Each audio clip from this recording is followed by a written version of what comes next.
Les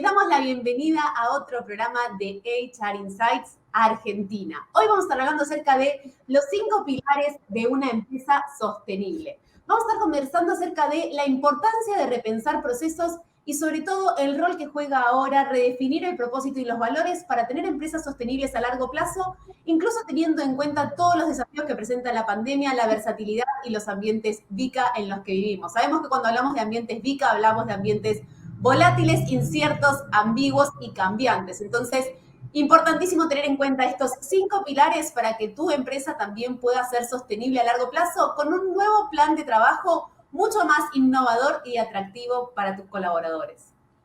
Hola a todos, bienvenidos. Gracias, André. Gracias por la presentación. Y bueno, vamos derecho, si te parece, al tema de hoy.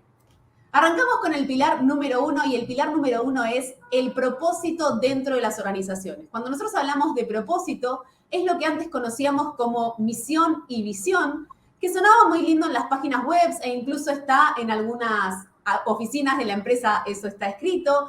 Es algo que uno le transmite al cliente externo y es algo que en la realidad práctica para ese cliente interno es algo que pasa muy desapercibido. Cuando nosotros hablamos del propósito de la organización, nos referimos a para qué existe, qué pasaría si nuestra empresa dejara de existir.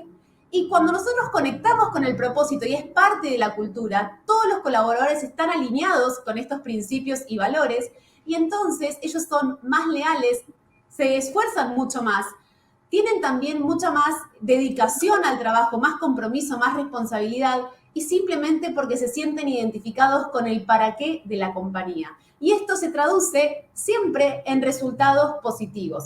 Aumenta el retorno de inversión y los equipos alcanzan un máximo potencial porque se convierten en equipos de alto rendimiento. Así es. Así como el propósito impacta directamente en el desempeño de la empresa y de las personas, como vos decías, André, ahí viene, digamos, atado al desempeño, al desarrollo del talento, que es el segundo ítem, digamos, de estas 5 características. Y es bien conocida la escasez de talento, se nombra mucho hoy día, se acentuó quizá un poco con el fenómeno también de pandemia, y es un gran desafío para los líderes y precisamente para los líderes de recursos humanos, ¿no? Que son los encargados de atraer ese talento, de en cierta forma, desarrollarlo y retenerlo. Para esto, el líder de recursos humanos se tiene que centrar en lo que yo creo que son 3 pilares fundamentales, que es la identidad, la agilidad y la escalabilidad, ¿no?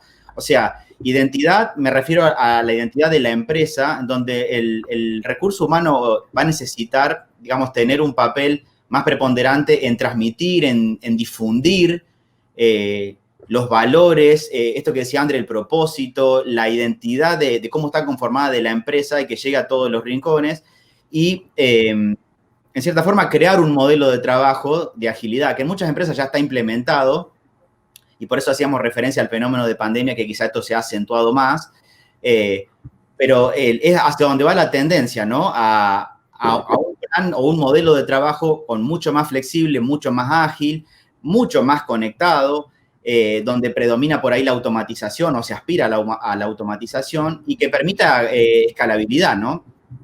Sí, sabemos que cuando desarrollamos el talento dentro de las organizaciones es cuando nosotros logramos ser más flexibles, cuando hay un orden de jerarquías mucho más aplanado, ya no tenemos esa estructura organizacional tan verticalista y si estos talentos son parte de la solución, también su rol se ve mucho más potenciado por el espacio que tienen. Cuando nosotros en la organización simplemente mantenemos ese verticalismo anterior, que ya es casi obsoleto, logramos que estos talentos se sientan frustrados porque sienten que no pueden desarrollarse al máximo.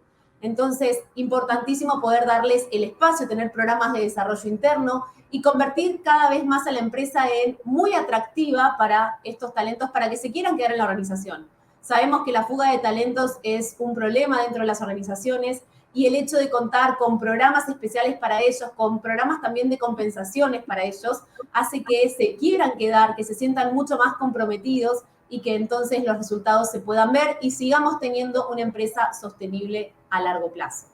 Otro de los pilares fundamentales es la alfabetización digital. Cuando nosotros hablamos de alfabetización digital, hablamos de aprovechar al máximo los recursos digitales y entrenar a nuestros colaboradores en utilizar la tecnología e incluso que la tecnología sea un medio de aprendizaje. Gracias a la tecnología hoy por hoy, y cuanto mejor la sepamos usar, vamos a lograr equipos mucho más colaborativos, mucho más cooperativos entre sí. Y claro, la virtualidad que nos plantea la pandemia nos obliga a repensar procesos, como decíamos al principio, y la parte digital es clave para lograr esto.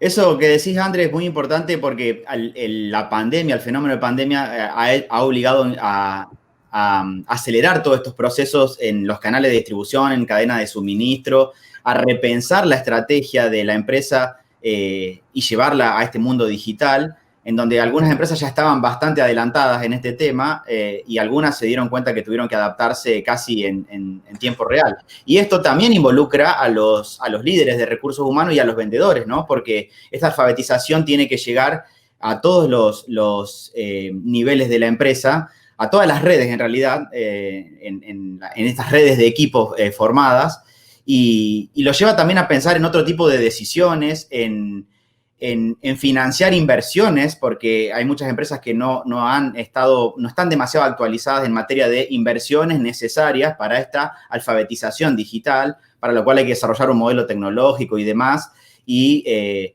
incluso para usar esta misma tecnología o esta misma alfabetización que nombramos en lo que es la atracción del talento y reclutar también personal adecuado para eso, ¿no? Para poder operar profesionalmente en este mundo digital. Y todo esto del nuevo mundo digital, por así decirlo, que nos ha enfrentado la pandemia, nos lleva directamente a hablar con el siguiente pilar, ¿no? Que tiene que ver con la velocidad de estos cambios.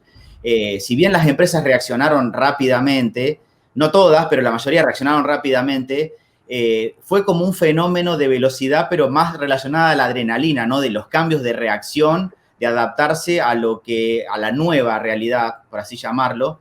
Y esto también hace replantear algunas cuestiones con respecto a la velocidad, porque lo que quedó en evidencia es un aumento de la demanda, por ejemplo, las compras online, las formas de trabajo, cómo llegó a repensar la productividad, ¿no? Cómo mejorar la productividad, porque si bien en un principio esta reacción o esta velocidad que daba adaptarse a la demanda, les permitió justamente eso, adaptarse, también provocó muchas crisis de salud mental en los colaboradores, ¿no? Incluso luego repercutió en baja productividad.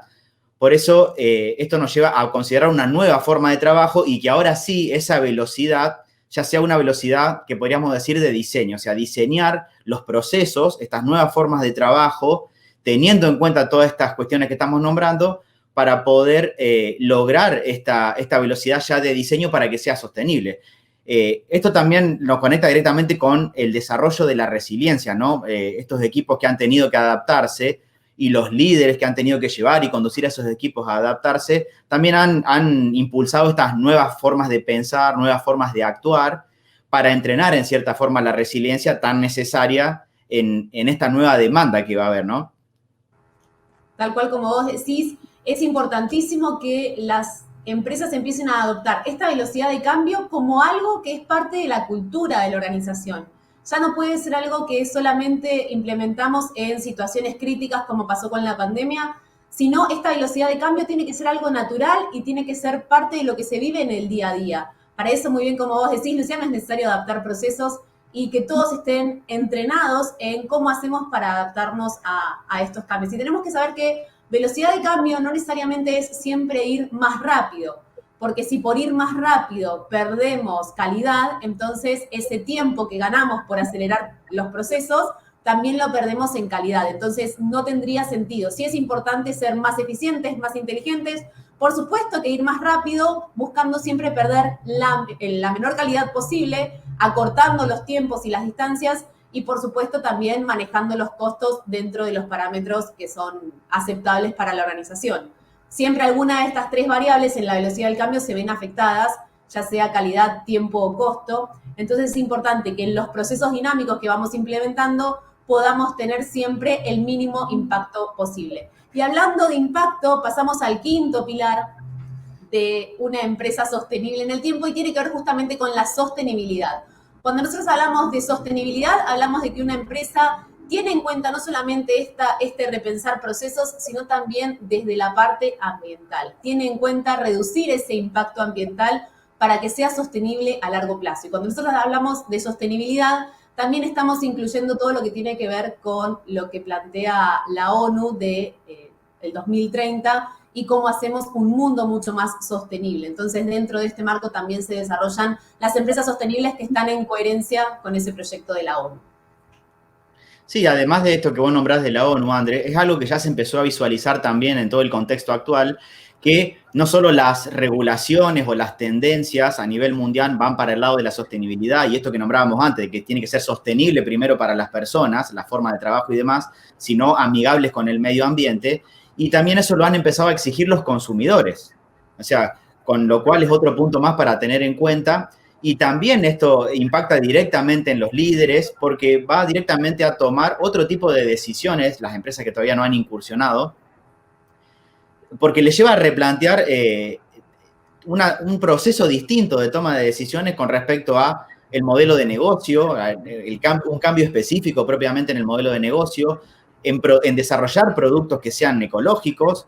Esto está también pegado a los procesos, ¿no? Porque muchas veces nos encontramos con productos que son ecológicos y procesos que no lo son tanto. Entonces también lleva a repensar y tomar decisiones sobre estos procesos. Y otro desafío más para los líderes que quizás tengan que crear un equipo dedicado a esto y observar el cumplimiento y que no solo quede, como decía antes al principio, como el propósito en una pared o en un escrito por ahí, sino que se pueda verificar realmente que sea esta sostenibilidad que se pueda cumplimentar, que se pueda llevar adelante y que se pueda evidenciar. Para esto, obviamente, van a tener que establecerse nuevos acuerdos con los equipos y para que no quede lo de sostenible como algo así tan genérico, también incluir, de acuerdo al tipo de empresa y a la estrategia que se va a desarrollar, qué cosas van a entrar dentro de esto que es sostenible y qué no, para que se puedan abordar y llevar los acuerdos necesarios con el equipo para que se pueda cumplir. Entonces, eso va a tener que tener, obviamente, un lugar en la estructura de la organización,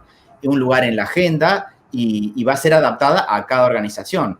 También en este caso va a necesitar de una planificación y una inversión en tecnologías de ya sea restaurar o conservar lo que tenga que ver con la naturaleza, pero esto va a tener que también estar incluido en las planificaciones y en la organización en sí de la empresa. Con lo cual, con todo esto, termina siendo una ventaja competitiva, ¿no? O sea, centrarse en una empresa sostenible y hacer que sea sostenible para las personas, para el medio ambiente, en definitiva, para la comunidad, para el lugar de influencia de la empresa, termina siendo una ventaja competitiva porque es algo que va a estar cada vez demandado, como decía al principio, por los consumidores y por las nuevas regulaciones.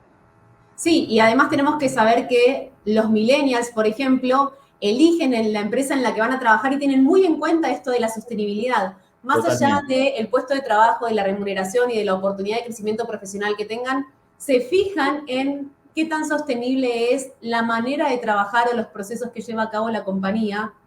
Y es por eso que empresas tabacaleras tienen mucha más rotación o les cuesta mucho más retener el talento porque se fijan estos talentos en cuestiones que tienen más que ver con una cuestión ecológica que capaz hasta hace un tiempo no se nos ocurría como un atractivo para poder trabajar. Entonces, por eso es muy importante tener en cuenta este quinto pilar de una empresa sostenible para poder estar en coherencia y poder estar a la vanguardia, como decimos siempre, para estar a la altura de las situaciones, de los nuevos desafíos que se nos van presentando. Cuando nosotros hablamos de los 5 pilares que hacen a una empresa sostenible, estamos hablando de el propósito, desarrollar talento, la alfabetización digital, la velocidad de cambio y la sostenibilidad. ¿Cuáles crees vos que son las desventajas de no tener en cuenta estos 5 pilares? Yo creo que principalmente empresas que no tengan en cuenta estos pilares, es una empresa o son empresas que directamente están comprometiendo su futuro. O sea, depende de la organización, la estructura de la empresa o qué tan actualizada esté a estos 5 pilares, podrá ser más o menos sostenible en el tiempo, pero resumiendo, al no tenerlos en cuenta o no empezar a tenerlos en cuenta, aunque sea paulatinamente, termina siendo que son empresas que van a tener cada vez más problemas para reclutar y retener talento, o van a tener altísima rotación, van a tener baja demanda también de parte de los consumidores, por esto que decíamos antes, ¿no? Hay un montón de cosas que las nuevas generaciones tienen en cuenta a la hora de comprar un producto o elegir el lugar a donde trabajar, que no van a optar por una empresa que no los tiene en cuenta o que no está yendo en esa línea. Entonces, ya empezamos a ver que las desventajas terminan siendo luego económicas, ¿no? Porque al no tener en cuenta el impacto del medio ambiente, esto que decíamos antes de reclutar el personal y al ser menos demandadas, en definitiva es una empresa que está como construyendo su propio futuro negativo, por así decirlo. Coincido con todo lo que vos decís y me parece que una empresa que no está teniendo esto en cuenta está condenada a desaparecer en el corto plazo. Pareciera que la necesidad de trabajo hiciera que esas empresas siempre van a tener gente dispuesta a trabajar sin importar las condiciones que planteen. Lo cierto es que más temprano que tarde empiezan a perder talentos y se empiezan a quedar con colaboradores que tienen un rendimiento promedio, y entonces cuando la empresa quiere escalar, quiere alcanzar un máximo potencial o necesita una transformación cultural, no tiene los líderes necesarios para poder llevar esto adelante. Así que los invitamos a que tengan estos 5 pilares en cuenta, los leemos en los comentarios, compartan esta información con todas las personas que ustedes crean que les puede interesar y los esperamos en el próximo programa.